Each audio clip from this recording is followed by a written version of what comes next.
Les François Piquemal, on va parler non pas d'un match de foot, mais d'un autre match. Ça y est, la campagne est lancée et on a le casting quasi complet parce qu'il reste encore, il reste encore tout ce qu'on appelle le bloc central où là, c'est pas tout à fait défini. On a un peu le temps, je crois. Mais vous pensez qu'on a le temps là? Ah non, mais je sais pas, je fais le constat comme vous, qu'on n'a pas le casting complet, c'est tout. Ah oui, d'accord, ok. J'avais mal compris ce que vous disiez. Vous êtes prêts, je sais, et du côté du Rassemblement National, ils sont prêts. Je n'ai pas l'impression. Alors, dites-nous pourquoi. Bon, déjà, quel est le programme du Rassemblement National? Le départ à la retraite, c'est à quel âge? 62, 63, 64, 67 ans? Qu'est-ce que c'est leur programme économique? Moi, je ne le connais pas. Et je mets ici au défi quiconque de m'expliquer est-ce qu'il va y avoir le rétablissement de l'ISF, l'augmentation du SMIC, la retraite à 60 ans? Voilà. Eh bien, vous l'aurez avec la France Insoumise, avec le Rassemblement National, je ne sais pas. Parce que leurs votes ont été contraires. Par exemple, je prends ces 3 mesures parce qu'elles concernent le pouvoir d'achat. Donc, je pense que le Rassemblement National n'est pas prêt. Et d'ailleurs, ce qu'on voit ce matin, c'est-à-dire la mise en scène de Mme Le Pen avec M. Bardella, qu'elle traîne péniblement dans la Sarthe. Alors c'est bien, il a quitté Monaco pour venir sur le sol national en France et se préoccuper des Françaises et des Français. Mais on voit bien que ça va être compliqué et douloureux pour le Rassemblement national et que la condamnation d'hier confirme que ces gens-là ont mis en place un système de détournement d'argent public pendant 10 ans, près d'une décennie. Et se sont enrichis, oui, sur le dos des Françaises et des Français. Il n'y a pas d'enrichissement personnel, on le rappelle, et ça a été rappelé aussi par décision de justice. Je pense que ça a bien aidé à ce que Mme Le Pen touche 12 000 euros par mois aujourd'hui en tant que présidente du Rassemblement national, de détourner 3 millions d'euros au Parlement européen, qui est financé entre autres par l'argent des Françaises et des Français. Alors, je rappelle aussi juste une chose, c'est qu'elle s'est pourvue en cassation et donc elle est toujours présumée innocente. Gabrielle Cluzel. Oui, c'est intéressant parce que vous parlez du programme. Alors justement, je voulais un éclaircissement sur le programme de LFI.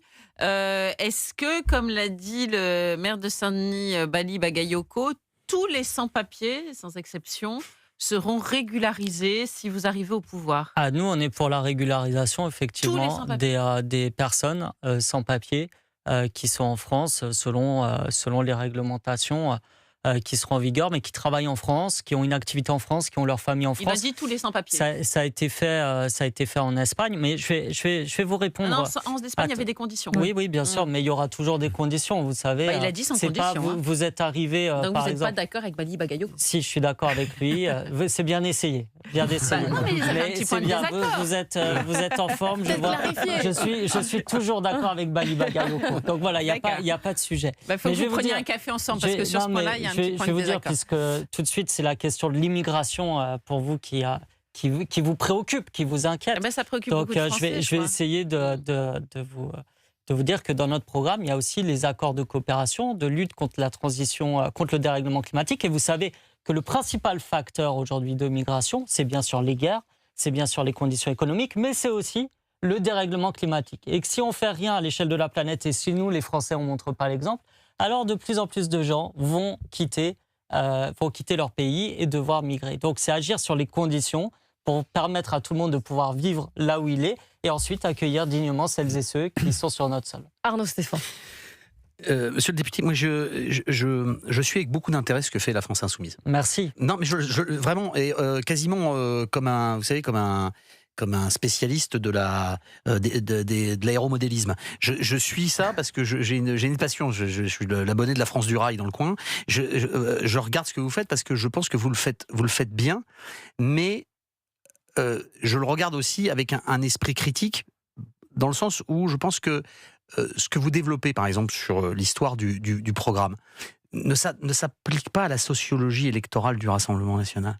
En vérité, le Rassemblement national, il y a d'abord un lien très fort avec le candidat, et donc ça fait programme quasiment. Et la deuxième chose, c'est que les priorités des électeurs du Rassemblement national elles sont évidemment liées à la situation sociale, mais une situation sociale qui se vit comme aussi un immense déclassement, et un déclassement qui aboutit aussi à des conditions de vie qui sont devenues insupportables. Évidemment, au premier rang desquelles l'insécurité, le pouvoir d'achat, l'immigration, ça joue aussi parce qu'il y a un déclassement qui se vit aussi comme un déclassement identitaire. Et puis, vous avez aussi la disparition de tout ce qui était les références des Français. L'école, les classements PISA est catastrophique, l'université en France vaut plus rien. Tout ça sont des référentiels, les services publics qui ont disparu, etc. Donc, quelquefois, en effet, il y a des croisements par rapport à ce que vous recherchez avec la France insoumise, en voulant remettre de l'État un peu partout. Mais le fond de sauce est totalement différent. Parce que quand vous parlez du programme en allant chercher quelque chose d'extrêmement social, ou en allant chercher sur l'immigration avec la Nouvelle-France, etc., vous ne vous adressez pas du tout au même public. Et les sociologies politiques, elles existent. Les sociologies politiques, et vous le savez, puisque vous êtes un parti qui, justement, comprend très bien ce que c'est que la sociologie politique, parce que c'est comme ça que vous avez réussi à écraser tous les autres mouvements sur la gauche. Ça va, au bout d'un moment, quand même, amener à une friction entre ces deux sociologies politiques. Et je pense que l'élection présidentielle qu'on va vivre va être la rencontre de ces deux sociologies politiques, c'est-à-dire celle qui veut retrouver une France très forte avec Marine Le Pen ou un autre, mais en tout cas visiblement avec Marine Le Pen, elle est très haut dans les sondages, et de l'autre côté, une sociologie politique qui pense que c'est la France d'après, c'est la nouvelle France, et qui est en attente d'autres choses. Et au milieu, il n'y a pas grand-chose pour faire tampon, et je pense qu'on va se retrouver avec cet affrontement. Mais de penser que le prisme de votre programme aura une inflexion sur l'électorat populaire du Rassemblement national, je peux d'ores et déjà vous dire que non, en fait. Voilà. Et même tout ce que vous avez dit depuis tout à l'heure, c'est-à-dire sur la retraite, etc., oui, c'est de l'ordre du symbolique. Oui, la France est le pays des totems, il y en a plus qu'en Amérique du Nord. Mais il se trouve que aujourd'hui, dans la campagne avec Marine Le Pen et tout ce qu'il y a eu autour de cette campagne, ça n'influera pas sur cet électorat. Et cet électorat est très haut, très populaire, et permettra à Marine Le Pen vraisemblablement d'être au deuxième tour sans problème. Je vous laisse réagir, François Pickman. Non, mais votre analyse, elle mériterait un long débat, parce qu'il y a beaucoup de choses. Il y a des choses sur lesquelles je vous rejoins, d'autres avec lesquelles je suis en désaccord. Nous, on a toujours dit que notre stratégie, c'était qu'aujourd'hui, on prenait un constat. Vous parlez de sociologie électorale, il y a 4 grands blocs. Il y a le bloc d'extrême droite, le bloc de la Macronie qui dérive petit à petit vers la droite radicale, voire plus, le bloc de gauche et le bloc abstentionniste. Et nous, c'est ce bloc abstentionniste auquel on essaye de parler.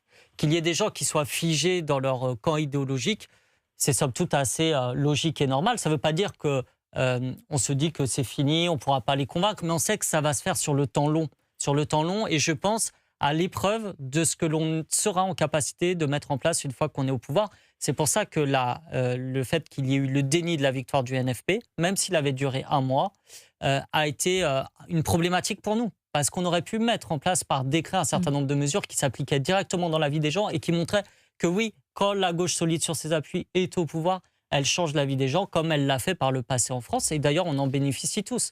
Tout le monde a des congés payés. Tout le monde a eu son salaire revalorisé. Tout le monde a aujourd'hui, normalement, 35, 39 heures maximum, même si nous, on est pour les 35 heures, voire arriver un jour aux 32 heures. Vous voyez, c'est des gains sociaux, qui nous bénéficient ensuite pendant des décennies, voire davantage. Donc après, nous, ce qui nous importe, c'est d'être honnête intellectuellement par rapport à ce qu'on propose, par rapport à nos principes, par rapport à nos valeurs et le modèle de société qu'on projette, c'est-à-dire la question de la justice sociale, de la planification écologique. La Nouvelle-France, c'est rendre de l'ambition à la France, justement. Parce qu'on ne peut pas dire qu'elle en ait eu beaucoup ces dernières années. Elle s'est rabougrie. Sa voix à l'international est complètement... souffre de camouflet à répétition, n'arrive plus à se faire entendre. Et nous, à travers la Nouvelle-France, c'est donner justement un nouveau souffle à notre pays. C'est dire, on est riche de ce que l'on est, du multiculturalisme, de ce qu'on peut donner à voir. Mais on est face à de nouveaux défis. Il y a la transition démographique. On va avoir nos aînés dont il faut savoir comment on s'en occupe. On ne peut pas les laisser dans des EHPAD comme ça. Il y a la question de la transition écologique. On le voit bien, on en souffre tous aujourd'hui. Donc, si vous voulez, c'est la projection qu'on a. Non, la question que se posent beaucoup de Français, je pense, c'est comment votre mouvement, LFI et Jean-Luc Mélenchon, vont réussir, vous allez réussir à fédérer toute la gauche. D'abord, est-ce que c'est une ambition ? LFI d'avoir avec vous Olivier Faure, que sais-je, peut-être Glucksmann, enfin toutes les sensibilités, François Hollande, etc.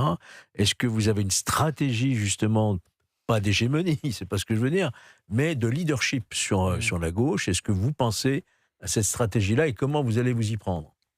Nous, notre objectif, c'est toujours le même. C'est fédérer le peuple de gauche et aller chercher les personnes qui s'abstiennent, les convaincre de l'utilité du vote pour changer leurs conditions de vie. Mais on l'a toujours fait aux dernières présidentielles. Si vous regardez, c'est ce qui s'est passé. Au-delà des tambouilles d'appareils, parce que nous, on a fait des appels à un certain nombre d'organisations politiques, le Parti communiste, les écologistes et le Parti socialiste. Je le mets de côté parce que moi-même, j'aurais du mal à vous expliquer ce qui s'y passe. Je pense que tout le monde a du mal à suivre. Et puis, on sait que c'est très fluctuant au niveau des positions. Donc, nous, on est vraiment concentrés sur ce qui a marché. C'est-à-dire un programme, une stratégie, un candidat, et c'est carré. Et vous savez au moins ce qui va se passer si on est élu. Qu'est-ce qu'on va mettre en place. Donc, vous n'avez pas de discussion avec les leaders socialistes. Je rappelle quand même que le ministère de l'Intérieur, je ne sais pas si vous êtes d'accord avec cela, dans le nuançage, vous avez classé à l'extrême gauche. Est-ce que vous considérez être l'extrême gauche à la gauche? Non, moi je considère qu'on est la gauche solide sur les appuis, mais souvent on prend cette comparaison, vous regardez le programme de 1981 de François Mitterrand, à côté on ne peut pas être classé d'extrême gauche. Il y avait la nationalisation de tout un tas de sociétés qui n'est pas dans notre programme de manière pragmatique. Donc je dirais, moi je nous qualifierais de gauche pragmatique. En fait, on est juste de gauche avec un programme social qui prend en compte un certain nombre de nouveaux défis qui apparaissent à notre pays et qui essaye d'avoir une ambition pour la France. Et après, les électeurs socialistes comme écologistes, communistes et les autres, on essaye d'abord de les convaincre par un programme et par une démarche. Ça a fonctionné lors des dernières présidentielles. Et je pense que tout ce qui est en fait petite discussion d'appareil, ça fatigue les gens. Et il y a un moment où on dépasse ça, je pense, les uns et les autres, et on se dit qu'est-ce qui est efficace en termes de vote et de stratégie pour changer notre pays. Je reviens sur ce que vous dites. Vous n'êtes pas d'extrême gauche, mais de gauche pragmatique. Est-ce que le RN n'est pas d'extrême droite, mais de droite pragmatique? Non, pour moi, le Rassemblement national a des fondements d'extrême droite qui existent encore aujourd'hui. Il y a la loi qui est passée hier, la loi dite permis de tuer, par exemple. C'est une loi qui avait été imaginée par C'est vous qui dites permis de tuer. Oui, moi je l'appelle comme ça. C'est pas la loi. Oui, parce que... Ça n'est pas arrivé sur le bureau de l'Assemblée nationale. D'accord, c'est moi qui l'appelle comme ça. Oui, mais précisons effectivement, pour ceux qui n'ont pas suivi. Permis de tuer. Oui, voilà. C'est la loi de présomption de légitime défense. Si vous voulez. Moi, je l'appelle permis de tuer. Mais chacun sa terminologie. Non, c'est juste pour préciser. C'est une loi qui a été inspirée par Jean-Marie Le Pen. D'accord, Jean-Marie Le Pen, et qui dit que désormais, quand quelqu'un est tué par un policier, c'est à la famille, aux proches de la victime, de faire la preuve que c'était un usage disproportionné de son arme. On n'est pas les seuls à dire que c'est une dérive importante en termes de liberté publique. Des ONG, des associations de droits humains avertissent sur ce sujet. Donc je prends cet exemple, mais je pourrais en prendre d'autres où le Rassemblement national n'a pas changé pour moi sur le fond politique qui est le sien, c'est-à-dire une politique xénophobe, discriminante, où tout le monde n'a pas les mêmes droits et les mêmes possibilités en France. Je note quand même, vous allez me dire, je vous invite à débattre aussi, Gabriel Cluzel, Georges Fenech et Arnaud Stéphane, mais puisque avant vous, à votre place, là, au micro d'Europe 1, il y avait Paul Midi, qui est un député EPR. Et évidemment, on lui a posé la question de cette candidature de Marine Le Pen. Et lui s'est positionné, non pas comme vous, je vais dire tout de suite sur le programme, mais sur la condamnation de première instance et l'appel. Et est revenu sur le côté finalement judiciaire, sur la chronique judiciaire. Vous avez justement peut-être savamment éclipsé ce côté-là parce que Mélenchon et Jean-Luc Mélenchon aussi a eu ses déboires judiciaires? Alors non, ça n'a rien à voir. Déjà, Monsieur Mélenchon n'est pas mis en examen, personne n'est mis en examen. Oui, mais Pourquoi? En 2019 pour rébellion à l'ordre public. Non, oui, d'accord, mais c'est pas détournement de fonds publics. Désolé, ça n'a rien à voir. Parce que c'est une condamnation, pardon. Juste, je vais vous dire quelque chose. Moi, quand j'ai appris la peine, j'ai pensé à cet article. Je vais vous lire juste le titre. C'était le 9 mars 2026. Un homme condamné à une peine de prison ferme pour 13 € de denrées volées dans un supermarché. Moi, je me demande quel justiciable aujourd'hui en France qui a détourné 3 millions d'euros, d'accord, n'est pas en prison. Je trouve que la peine dont a écopé Madame Le Pen et ses co-accusés est vraiment très clémente et montre vraiment qu'il y a, et je pense qu'il y a un ressenti dans la population qui est qu'on n'est pas tous sur un pied d'égalité de ce point de vue-là. Donc Madame Le Pen, je pense que c'est une problématique qu'elle a été condamnée pour détournement de fonds publics. J'insiste là-dessus, détournement de fonds publics. Ça veut dire quoi les gens? Ça veut dire qu'elle a détourné quasiment 2 siècles de SMIC. De Sans enrichissement personnel, dans vos poches. Il faut Arrêtez préciser. avec ça. Bah oui, Ah bah c'est pas non, pareil. non, Bah, ça change tout. ça lui a permis d'avoir des assistants parlementaires qui faisaient ses campagnes électorales. Ça lui permet aujourd'hui d'être payé 12 000 € par mois, en plus de son indemnité parlementaire comme présidente du Rassemblement national. Donc il faut arrêter avec cette affaire de pas d'enrichissement personnel. Ça enrichit qui si ce n'est le Rassemblement national et in fine, Madame Le Pen qui en est la présidente. Moi, il faut qu'on m'explique. Donc, en gros, désormais, les électeurs du Rassemblement national, ils avaient 2 choix. Ils ont une candidate condamnée sous bracelet électronique pour avoir détourné des fonds publics ou Jordan de Monaco qui est devenu jet-setter sur la Côte d'Azur. Eh bien, moi, je serais électeur du Rassemblement national, je serais très mal à l'aise. Et surtout, ça brise tout leur discours sur on est des gens honnêtes, on est contre le laxisme. Mais quand c'est eux qui détournent des fonds publics, alors là, il n'y a plus personne pour essayer de justifier quoi que ce soit. Gabriel Cluzel. Oui, moi je voulais vous poser une question donc, sur Jean-Luc Mélenchon, qui donc a été condamné pour d'autres faits, vous avez raison, en 2019. Mais il y a une autre question qui m'interpelle, parce qu'on entend beaucoup dire dans vos rangs, il faut aujourd'hui que les candidats, on l'a entendu au moment des législatives, incarnent, ressemblent à l'électorat.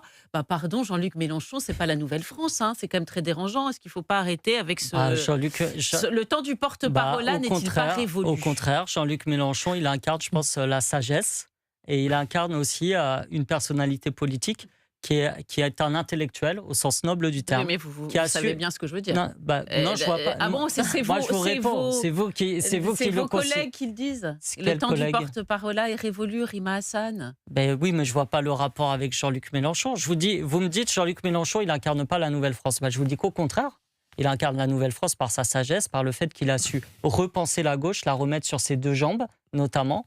Et renouveler son logiciel, notamment eu égard de la transition écologique, mais aussi de la manière dont on va s'occuper de nos aînés, puisque vous en parlez, de nos aînés. Et là-dessus, par exemple, je vais vous donner un exemple concret. Louisette, ça vous dit quelque chose? Parce qu'on a beaucoup parlé de Marine, mais Louisette, est-ce que ça vous dit quelque chose? Louisette est morte le 29 juin dernier, à 93 ans, dans son appartement, d'hypothermie, parce qu'il n'y avait pas de volet, notamment à son appartement. Nous, on vient de déposer avec la France Insoumise une proposition de loi qui dit pas de volet, pas de loyer, pas de volet, pardon, pas de loyer. C'est-à-dire, tant que les multipropriétaires ne mettent pas des volets ou des brasseurs d'air, eh bien, vous ne payez pas votre loyer. Eh bien, nous sommes les seuls, aujourd'hui, avec la gauche, il y a eu une motion de censure d'ailleurs, à nous préoccuper de la question de la transition écologique de manière sérieuse, parce qu'elle va avoir des impacts, évidemment, sur la planète, sur le vivant, mais aussi sur nos conditions de vie et celles des générations futures. Et ça va toucher notamment les plus fragiles et nos aînés. Il faudra installer la climatisation aussi, vous ne croyez pas?